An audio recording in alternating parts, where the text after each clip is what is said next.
አዳም ወዴት ነህ ያልከኝ በፍቅር ድምፅ ፈለከኝ። አቅጣጫው ልይ ይላል። በእውቀቱ የተሻለ ከሆነ በአስተሳሰቡ የተሻለ ከሆነ አእምሮ ብሩህ ከሆነ በተፈጥሮ ያገኘው መንፈሳዊ ኃይል ከመንፈሳዊ ጸጋ ጋር ስጦታውን የሚያውቅ ከሆነ ወዲያው ተጠግቶት የነበረው መንፈስ ከነበረውና ከሚያየው ራእይ መጎተት ነው፣ ይጎትተዋል። አሁን እንደ በፊቱ ቢያንስ 7 8ኛ 9ኛ ብለን የምንቆጥረው ክፍል ላይ መድረስ ሲጀምር በከፍተኛ ፍጥነት እየሄደ የማወቅ ችሎታው እየዳበረ በሰዎች ዘንድ እየተመሰገነ ወደፊት ይሄ ለሀገር የሚጠቅም ነው እየተባለ እየተወራለት ከፍ እያለ ሲመጣ መሃሉ ላይ ይቆማል። እንደ ድሮው እማራለሁ፣ አእምሮ አይመችም። እንደ ድሮው እጽፋለሁ፣ አእምሮ አይመችም። እንደ ድሮው አስባለሁ፣ አይመቸውም። ከዛ በኋላ ልጁ ለብቻው የነበረውን ስላጣ ይናደዳል፣ ይበሳጫል፣ ውስጡ ይታወካል። ከዛ ከቤተሰብ ጋር አይስማማም። ለነገው የሚመጣውን ነገር ስላላስተዋልና ስላልገባን የምናየው በጥሬው አይን ነው። የልጁን ሕይወት የምንመለከተው በጥሬው አይን ነው።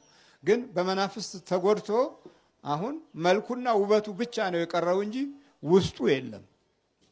መልኩ ውበቱ አለ፣ ስራው የለም። መሃሉ ላይ በመንፈስ ተመቷል ማለት ነው። ሌላው ሶስተኛው የዘመናችን ልጆች ትልቁ ችግር ከእግዚአብሔር አምላክ ያለውን መንፈሳዊ ጥበቃና ኃይል የሚረዱበት አቅምና ጉልበት ማጣት ነው። ወደ ቤተ እግዚአብሔር መጥተው እንኳ የመንፈሳዊ በረከት አስተሳሰብና ሕይወት ውስጣቸው ሳይለወጥ ከቤተሰባቸው ያለው ክፉ ጠባይና ከማህፀን ጀምሮ የተወረሱ ግፎች አብሯቸው ስለሚመጣ እዚህም መጥተው የተቃኑ አይደሉም። ግን በደጁ ይመላለሳሉ፣ ይታገላሉ፣ ያም ይታገላል። ድሉ ግን በከፍተኛ ሁኔታ ሲታይ ዲያብሎስ ስራውን እየፈጸመ ነው ያለው። እንግዲህ በዚህና በዚህ በመሳሰሉት ሁኔታዎች ውስጥ የዘመናችን ልጆች ችግር ላይ ነው ያሉት ማለት ነው። የመናፍስት ጥቃት በከፍተኛ ሁኔታ። ሌላው ደግሞ ትልቁ ጉዳት ወይ በዕለተ ሰንበት አለያም በ6 ወር አንድ ጊዜ ነው መንፈሳዊ መረጃ ያለን፣ አለያም ደግሞ ያንንም በአግባቡ ሳንረዳው እንወጣለን። አሁን እዚህ ጉልት ብለው ተቀምጠው ከሚያዩ ሰዎች የሚያደምጡት በጣም ትንሾች ናቸው። ምናልባት መንፈሱ መገሰጽ የሚችሉ ማየት እንጂ ከውስጥ በኩል ለማስተዋል መብቱን አጥተው የሚመላለሱ ክርስቲያኖች በጣም ብዙ ናቸው። ግንዛቤያችን በሰፊው ቦታ የምንሰጠው አይደለም እንጂ ይሄኛው ሌላ ሳይንስ ነው። እንደውም ይሄኛው ያኛው የሥራ ሳይንስ ነው፣ ይሄኛው ግን የመናፍስት ሳይንስ ነው። እንግዲህ የሚያጠፋውን ማወቅ ይሻላል ወይስ እየሰራን የሚጠፋውን ማወቅ ይሻላል? ግራ የሚያጋባ አካሄድ ውስጥ ነው አሁን ዓለም ያለው። እኛ እንሰራለን፣ እንፈለስፋለን፣ እንማራለን፣ ግን ይጠፋብናል። ከቴክኒኩ ጀምሮ እስከ ምንሰራው መሳሪያ ድረስ ይበላሽብናል። ትዝ ይለኛል አንድ ሰው አዲስ የኒትሬ ገዝቷል። አዲስ ነው፣ ኑሮውን በከፍተኛ ሁኔታ ለማሳደግ ነው። ያለ የሌለውን አንተም ብሎ አዲስ መኪና ገዛ። አዲስ በቃ አዲስ እኮ ነው። በመጣ በ3 ወር 4 ወር ልዩነት ቆመ። መካኒክ አንድ ቦታ ይገባል፣ ምንም የለም። አንድ ቦታ ይገባል፣ አዲስ ነው ሁሉም ነገር ምንም የተባለ። ደብተራዎች ምን አይነት ሲስተም ጀምረዋል? ያንን ነገር አዘጋጅቼልሻለሁ፣ መስተፋቅሩን ተሰርቶልሻል፣ ይሄ ለእንትኑ ለማፍሰሻ የምትፈልጊው ነገር፣ ለገበያ ለድግምት ለአንዳንድ ነገሮች የምትፈልጊው ለስልብና የምትፈልጊው ነገር ደግሞ በዚህ ያህል ብር ነው የምሰራልሽ እና ችግር የለውም። ያው አንዳንድ እህቶቻችንም ይሄ ነገር ጨርሰውት ስልካቸውን እንዲያውም እልክልሻለሁ አሪፍ ሆኖላቸዋል ብሎ ይልካል። ይሄ ነገር አላጋጠማችሁም? ቴክስት ዝም ብሎ ይላካል ቴሌግራም ላይ ምናምን። አውቀው ነው የሚልኩት ደብተራዎች። ለማንም እየላኩት አይደለም፣ ለእናንተ ሆን ተብሎ ፐርፐዝ ነው የተላከው። ስልክ ተሳስቶባቸው እናንተ እነዛ ሰዎች መስሏቸው ተሳስተው ሜሴጅ ላኩ ለኔ ላኩልኝ ለሌላ ሰው እልካለሁ ብላችሁ እንድታዩት ነው። በስልክም ቴክስት ነው በቴሌግራም ነው የሚልኩት የሚገርማችሁ። እና ስክሪንሾት አድርገው ብዙ ሰዎች ይልኩልኛል። አንዳንድ ሰዎችም ተሸውደዋል። ኦኬ ለኔም ለምን አይሰራልኝም እስቲ ለኔም ስራልኝ ልበለው ደውለው መሪጌታ እንደዚህ ቴክስት ደርሶኝ ነበር ተሳስተው ሊሆን ይችላል እኔ ጋር የላኩት ግን እኔም በዛው እፈልጋለሁ እንድትሏቸው ነው የሚፈልጉት። ይሄ አይምሮ ነበረ በመንፈስ የተያዘው እንደዚህ እንዳናስተውል እንደዚህ እንዳንመረምር ወደ እግዚአብሔር እንዳንቀርብ ይሄ ነበርና ጠላትን ሁሉ ጊዜ ሰው አናርገው። መንፈስ ነው ጠላት። ብዙ ጊዜ ስለ መንፈስ እንዳወራ የሚያስገድደኝ ሰው ወደ እግዚአብሔር እንዳይቀርብ የከለከለው ይሄ ስለሆነ ነው። በነቃን ቁጥር ባወቅን ነገሮችን በመረመርን ቁጥር የኛ ጠላት ዲያብሎስ ለዲያብሎስ የዳረገ ግን የገዛ ባህሪያችን ሆኖ እናገኘዋለን። ስለዚህ በተገራን ቁጥር ባስተዋልን ቁጥር ቁጭ ብሎ ብቻውን ሲፈትነን የምናገኘው በዚህ በኩል ባህሪያችን በዚህ በኩል መንፈስ ሆኖ ይገኛል። ማንም ላይ ብናላክክ ዞሮ ግን እኛው ጋር ይመጣና መንፈስና ጸባያችን መንፈስና አስተዳደጋችን ነው የሚሆነው። አብሮ የተወለደ ዛር መንፈስ አለ። ያ መንፈስ ደግሞ ባህሪያችን ያውቀዋል። ስንናደድ አብሮ ይናደዳል፣ ስንቆጣ አብሮ ይቆጣል። ወይም ደግሞ እኛ እሱ ሲቆጣ አብረን እንቆጣለን፣ እሱ ሲበሳጭ አብረን እንበሳጫለን። ደስ የማይለው ነገር ካለ እኛም ደስ አይለንም። ድንገት ተነስተን የሆነ ቦታ እንገኛለን ለምን መጣሁኝ እስክትሉ ድረስ። ይሄ ምንድነው? የሚነዳን የሆነ ነገር እንዳለ ስለማናውቅ ነው። አንድ እናቶቻችን መንፈስ መሆኑን አውቀው ካድመውለታል፣ አምልከውታል፣ ቡና አፍልተውለታል፣ ለምነውታል፣ የሚፈልጉትን ነገር ጠይቀውት ሰጥቷቸዋል። ጊዜያዊ ለምድራዊ ነገር ሰይጣን መሆኑን ግን አይረሱም፣ ያውቁታል። ሁለተኛ ደግሞ የዚህ ዘመን ትውልድ ደግሞ እናቶቻችን የሚያደርጉትን በሙሉ እንዳለ ይንቃል። ቀጣይ ከፊት ያለውን ዘመኑ ደግሞ በስጋዊ ፈቃዱ ነው የሚመለከተው። በራእይ አሁን የያዘውን ነገር ደግሞ አይበረክትለትም። ጨበጥኩ ሲል ይበተንበታል፣ ያዝኩ ሲል ይወድቅበታል። ግን ደግሞ እናትና አባቱ የሚያመልኩት የነበረው ሰይጣን እንደሆነ ሲነገሮች እንደዚያ ነገር አላምንም ይላል። ወይ ደግሞ ከመንፈሳዊ ያልሆነ ሶስተኛ ደግሞ ከእግዚአብሔር አልሆነ፣ አልጾመ፣ አልጸለየ፣ አልሰገደ፣ ንስሐ አልገባ፣ ቅዱስ ቁርባን፣ ጸበል፣ የተለያዩ ነገሮችን መንፈሳዊ ተጋድሎችን፣ እምነት፣ ትምህርቶችን አልወሰደ። ዝም ብሎ መሀል ላይ የሚዋልል የውሃ ላይ ኩበት ሆነናል። የውሃ ላይ ኩበት ታውቃላችሁ? የደረቀ የከብት እዳሪ ማለት ነው። ያው ምናልባት የማታውቁት ትኖራለች ብዬ ስላሰብኩ ነውና ይሄ ኩበት ከላይ ስታዩት ደረቅ ይመስላል። ወፍ መታ ልታርፍበት ትችላለች በውሃ ላይ ሲንሳፈፍ ዝም ብሎ። ከስር ግን በስብሶ ቀስ እያለ እየተበተነ እየሟሟ ነው የሚገባው። ልሰብሰብ ቢል እንኳን በኋላ ላይ አይሰበሰብም። ከላይ ደረቅ ይመስላልና የውሃ ላይ ኩበት ሆነናል። ተበትነን ሁሉ ነገራችን በሁሉም ውስጥ አለ። በሚበላው፣ በሚጠጣው፣ በሚለበሰው፣ በሚታየው፣ በጭፈራው፣ በዘፈኑ፣ በመዝሙሩ፣ በቅዳሴው፣ በመናፍቁ መዝሙርም፣ በጥንቆላውም በሁሉም ውስጥ ሀሳባችን ተበትኗል። አንዱንም ጋር መሰብሰብ አልቻለም እና ትዳሯን በገዛ እጇ በትና መልሳ ደግሞ ትዳሯን በገዛ እጇ የሰበሰበች እህታችን የመጨረሻ የተናገረቻቸው ቃላቶች ምንድነው? እባካችሁን ሚስቶች ባሎቻችሁ የፈለገ አይነት አመንዝራ፣ ጠጪ፣ ሰካራም ቢሆኑ እቤት እንዲሰበሰብ ብላችሁ እኔም ብቻ እንዲመለከት አስቤዛ ብር እንዲሰጠኝ ወይ የሆነ ነገር እንግዲህ ያደረገችውን ነው የምነግራችሁ። እንዲህ አይነት ችግሮች ባለቤቴ ላይ ያለና እኔን እንዲሰማኝ ብላችሁ የምትሄዱበት ጥበብ ነው የሚባለው ወይ አቋራጭ የጠንቋይ አካሄድ ነገር በሙሉ መልሶ እናንተኑ ነው የሚጎዳው፣ ልጆቻችሁን መልሶ ውርደት ውስጥ ነው የሚከታችሁ የሚል ነው ሐሳቡ። እንግዲህ ይህን ይመስላል። ስለነበረን ሰዓት ሁሉ የአምላካችን ስም የተመሰገነ ይሁን። ሰላም ደሩ ናት ነገሩ ስለሰው ሰውማ አይለት እንጀራ ይስጠኝልና የሰጡትን ሁሉ ይቀበላል።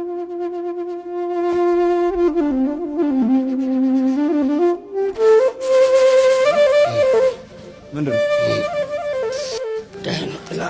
ቡዳይ ነጥላ ምን አልከኝ? ቡዳይ ነጥላ ማለት ምን አይነት በላትና አይነጥላውን ገባት። በልተህ አይነጥላ ሆንክ? በልተሃት በዛው ስንት ዓመት ነው? 17 ዓመት። ወይ ቡዳ በልቶ አይነጥላ መሆን ለምን?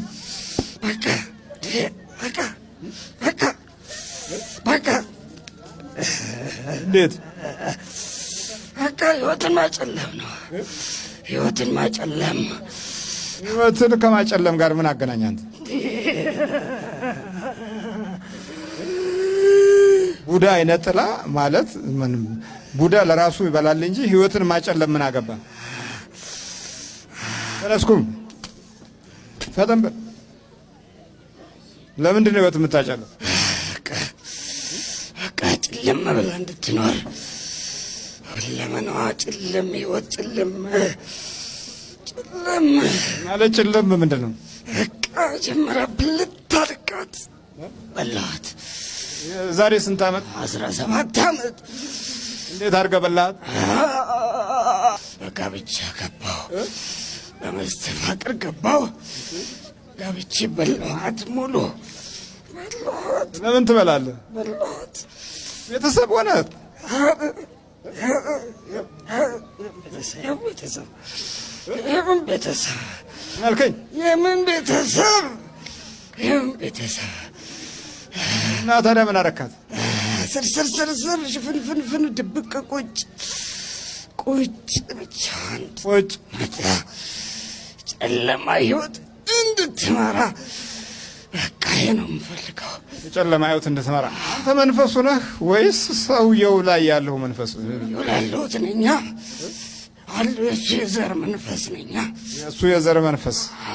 በልተህ ቁጭ አልክ እና ቁጭ አረካት ወይስ እንዴት? ቁጭ ስራ አትሰራ? ትሰራለች። ያ መብላት ስላለባት እንዴት? ያው ከቤት ወደ ስራ በቃ። ምንድን ነው የምትሰራው? ሰውንማ ኢኮኖሚስት ናት። አሁን ተሽሟለች። ያው ታሰርን እኮ እየተቀጠቀጥን። አሁንማ ከፍ እያለች ነው። ኢኮኖሚስት እኮ ለሀገራችን በጣም አስፈላጊ ነው። ግን እንዴት ነው አንተን እንዲህ አይነት እንደው ዝም ብሎ እንደው መድፈር አለ እንደ ሰው? አገባኝ እኔ ስለ እናንተ ሀገር ምን አገባኝ? ስለ እናንተ ሀገር ምን አገባኝ? ሀገር የለህም? አገር የለንም። አገር ቤት አለን እኛ። የኛ በራሪ ነን እኮ በራሪ ነን። እና ኢኮኖሚስት ትይዛለህ? አዎ እነሱ ይጠቅማሉ እኮ ይጠቅማሉ። ለምንድን ነው ትንሽ ትምህርት የተማሩትን ሰዎች የምታጠቃም? እነሱን ጭንቅላት እንጠቀማለን። ወይ እንጠቀማለን። ለምን?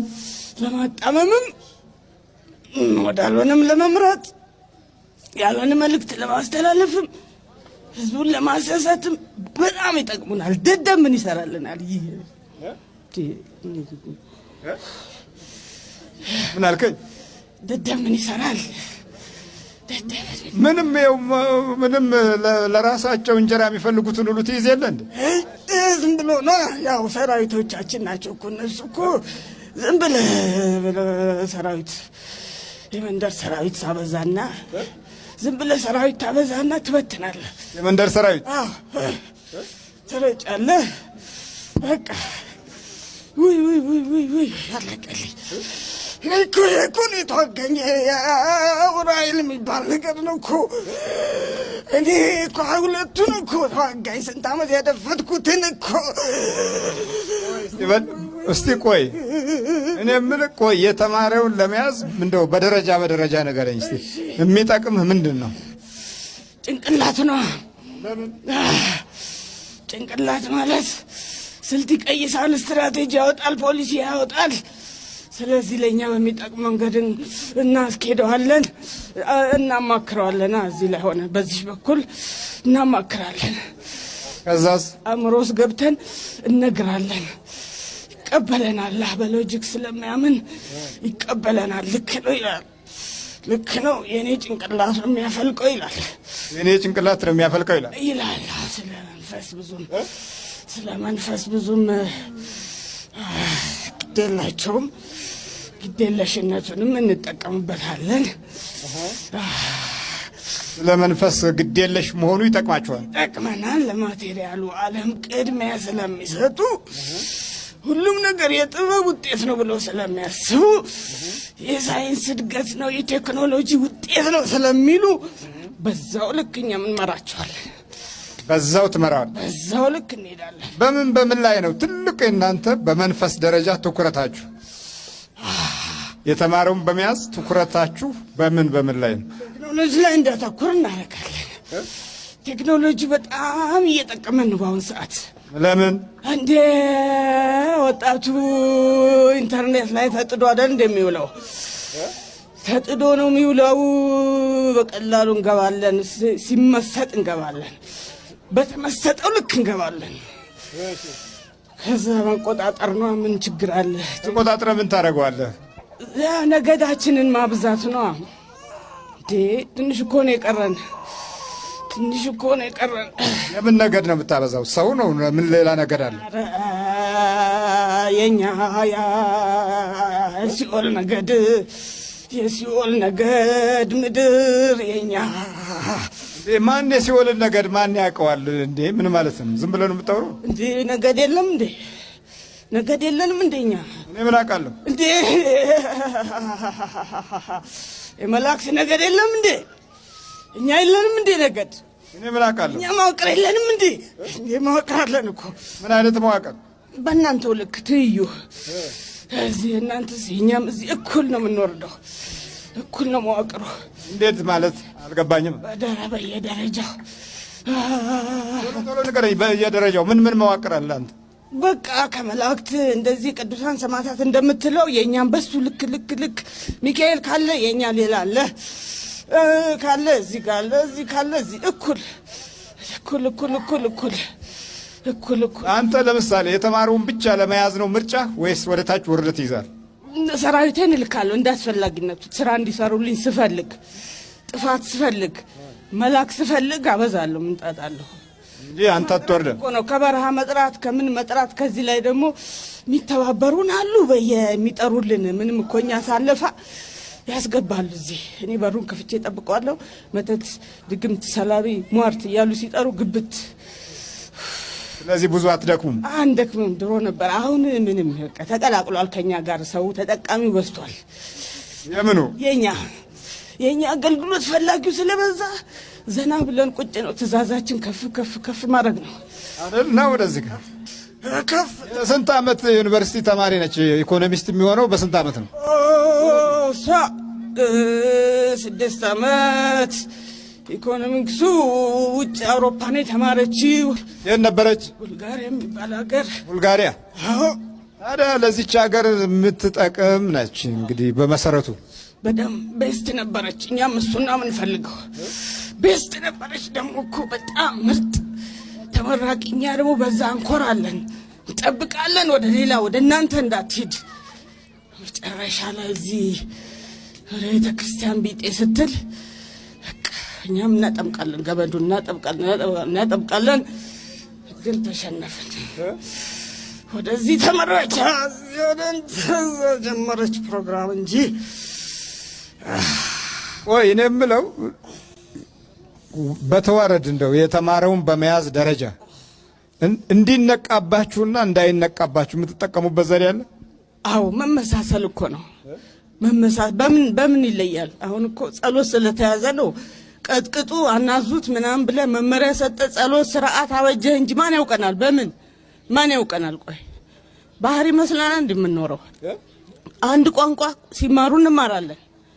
የተማሩትን እንኳን የሚያስቡትን እኩል ነው። አእምሮ ከተቆጣጠርክ እኮ ትምህርቱ ሁሉ ወደኛ ነው የሚገባ። ኤቭሪቲንግ ሲማሩ አብረህ ትማራለህ? አዎ፣ ስንፈልግ እንከፍታለን፣ ስንፈልግ እንዘጋለን። ምኑ ነው የምትዘጋው የምትከፍተው? እውቀቱን ለምሳሌ የሚጠቅምህን ትከፍታለህ? የሚጠቅመኝ እኔ የሆነውን እቺ አሁን ወደ ገዳም ወደ ገለመሌ ስታበዛ ተወሰደ ይሄ እድል ምናምን ብለው ለሚመጣው መታት ስትት በደንብ አንኮል ሲሰሩልህ እንዴት እንደምደሰት እሱ ግብሬ እኮ ነው። አንዱ ግብሬ እሱ ለእኔ አንዱ ግብሬ እሱ ተንኮል። ይሄ ማመሰግን ሰው የሚበሳጭ ኮምፕሌንት፣ ይሄ ብሶተኛው ይሄ በጣም ይመቸኛል። ብሶተኛው? አዎ እኔ የምጠላው ምስጋና ብቻ። ይቺ ደግሞ ከታክሲም ስትወርድ ታመሰግናለህ፣ ቤትም ስትገባ ሰላም ጠብቀህ። ይሄ አይመቸኝ። በቃ ይሄ ነው በዚህ የተሸነፍኩት። ሌላ የትኛው ቅድስና ነው? የትኛው በዋህነት በምስጋና ነው። ቅድስና አትወድም? እኔ በብስጭት የተሞላ ዓለም እንዲመሩ ነው የምፈልገው። ሁሌ የምን ማመስገን አይሆንም። ሁሌ እየየን የምፈልገው ሁሌ ብሶት ይወዳል ደግሞ ኢትዮጵያ ሕዝብ ብሶት። ወይ ኢትዮጵያ ሕዝብ ብሶት ይወዳል። እሷማ እንዲሆን አልፎላት እኔ የኔ ይወዳል። አዝበው ነው እንዴ ነው ነገሩ? ነው አጥንተው ነው? አይ ንቄው ነው። ለዚህ ነው ትንንሽ ሰራዊት የምንልከው እኮ እኛ ኮራ ብለን ላይ ቁጭ እንልና ትንንሽ ዛር ቢጤ በቡና ምናምን የሚደለለውን ትልክና ቁጭ ትላለህ። ከዛ ቁጭ ብለህ ታያለህ፣ አፈጣጣም ትገመግማለህ። ምን አጥፍተህ ምን ሰርተህ መጣ ትለህ፣ ጥሩ የሰራውን ትሸልማለህ። እንዲህ እያለ ነው እንግዲህ አፈጻጸም ትገመግማለህ። አዎ የላክነውን ሰራዊት አፈጻጸም። አዎ ሰራዊቱ ምን ያህል ሰራ፣ እንዴት ነው አካሄድህ፣ ምን ስልት ተጠቀምክ፣ በቃ አሪፍ ከሆነ የበለጠ ሰራዊት ይጨመርለታል፣ ይላካል። ከዛ እንመራዋለን። እውቀት ለሚፈልገው እዚህ ላይ እናስቀምጥላ፣ በዚህ ሂድ፣ በዚህ ውጣ፣ በዚህ ውረድ፣ ይሄን አደናቅፍ፣ ይሄን ዝጋ፣ ይሄን አፍዝ፣ አደንዝዛ፣ አላስፈላጊ የሆነውን ጠመዛ አስቀምጠው። መጠምዘዝም ትችላላችሁ እንዴ? ሁለት ሰራዊት ይበቃኛል። እጅግር ለማሰር ብዙ አይፈጅም። ሁለት ትንሽ የሰፈር ሰይጣን ይበቃናል። የሰፈር ሰይጣን ደግሞ በሰፈር ሰይጣንነትም ተመዳድባችኋል? አዎ መዋቅር አለን እኮ እንደ መንግስት፣ እንደ ላይ ከላይ እስከ ታች መዋቅር አለን። እና ትልልቁን የሚይዘው አሁን ለምሳሌ የሰፈር ሰይጣን እሷን ቢይዛት ምን ታደርጋለህ አንተ? ታባርረዋለህ ወይስ? ኧረ እሱም አይደፍርም። እንዲህ አይቶ ይመለሳል። ማን ነው ያለው እዚህ? ያ እንዴት አይቶ ያል እንዲህ ይቃኛል። ኧረ ከኔ በላይ ነው። በበላይነት ታምናላችሁ? በጣም እንዴ ውስጧ ጸሎት ካለስ እሷ እንደኛውን የገደለን ደግሞ ስትጸልይ ዝም ብሎ አለ ተመስጣ ምስጥ የሚሉት ነገር አላት። ድሮ ዮጋ ትሰራ ስለነበር ተለማምዳለች። ዮጋ?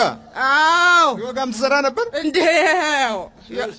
በሱ ኮንሰንትሬሽን የሚባል ነገር ለምዳለች። ወደዚህ ፊተን አሁን እሷን አርጋኖ ላይ ተለማመደችብን። እኔ የምልህ ቆይ አይደለም፣ እኔ ግራ የሚገባኝ መታየት ደግሞ መቻላችሁ ነው።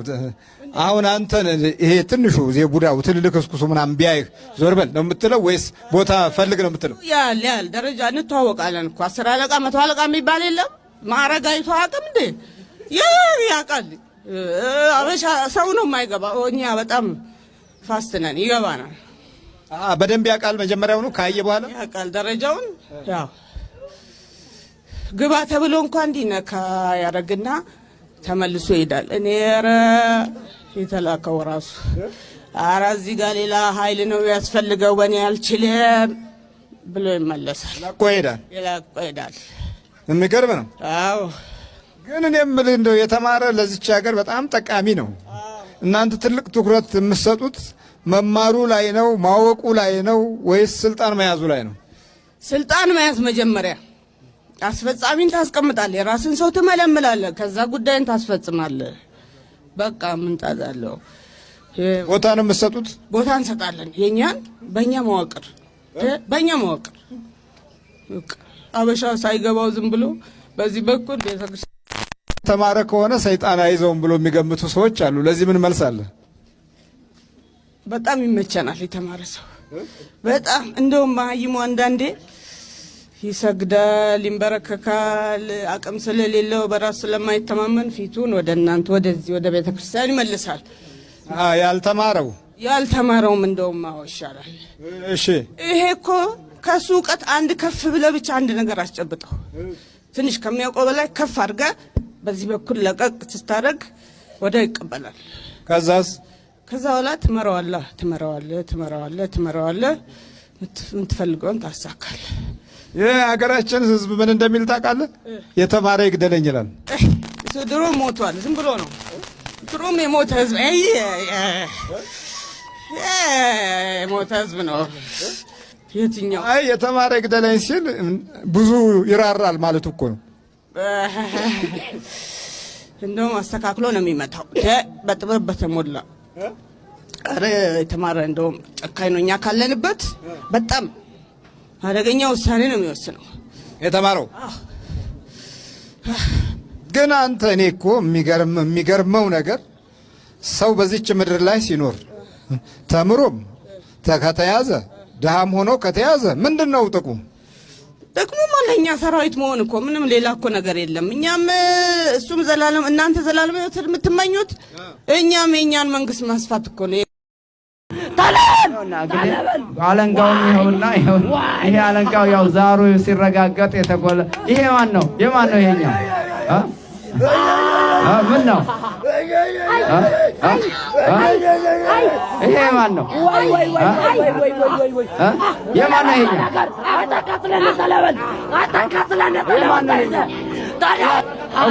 የእፉኝት ጭራ ነው የሚመስለው። ያው የጋኔሉ ማለት ነው። የእባብ እግር ያለ የተበጣጠሰ ምንድን ነው ይሄ? ምንድን ነው? አውጣ ምንድን ነው? ማን ነው? አለንጋ ጉማሮ። ማን ነው የሚገረፍበት? ማን ነው የሚገረፍበት? የሻንቅላ ዛር። ማን ነው የሚገርፍበት? ልጇን። ይሄ ሁሉ ፈተና ነው እንግዲህ። ይሄም ያው አለንጋ የጉማሬ አለንጋ ማለት ነው። ራሱ ዛሩ የሚገርፍበት ሲያረጋግጥ ወይም ደግሞ ሲሾም ማለት አንዱ ሲሾም ታላቁ ታናሹም ዛር ሲሾም የሚገረፍበት ማለት ነው። ሌላስ ይሄ ምንድን? ይሄ ልብሱስ የትኛው ነው ያንተ ልብስ? ዘይጋው የትኛው ልብስ ነው ያንተ በለው? አንተ ዘር በልለት ራሴ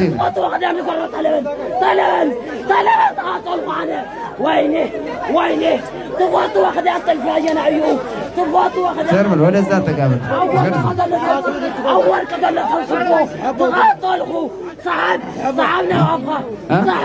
ይሄ ምንድን ነው? ያዘው። ያው እንግዲህ ብር ማለት ነው። ብር ሁሉ አለ። ቶሎ ሰብስብ። ከብሩ ላይ ከእንትኑ ላይ ተነሳ፣ ከጌጡ ላይ ተነሳ። ዛሩ ያለበት ማለት ነው። ይሄም ብር ነው። ያው እንግዲህ ዛሩ ብር አብዛኛው የአማራው ብር ማለት ነው። ይሄ ብር ነው። ቶሎ በሰብስብ እስኪ ወይ አንተ ያዝ ወይ ብር እንዳትሰጥ። ይሄኛው አለ ብር አለ፣ ይሄኛው ብር አለው። ያው እንግዲህ ዛሩ የሚቀመጥበት አብዛኛው ወርቅና ብር ነው የሚወደው ማለት የትግራይ ዛሩ ወርቅና ብር። ቶሎ ሳብ ካለበት ቶሎ በል ቶሎ ሰብስቧል።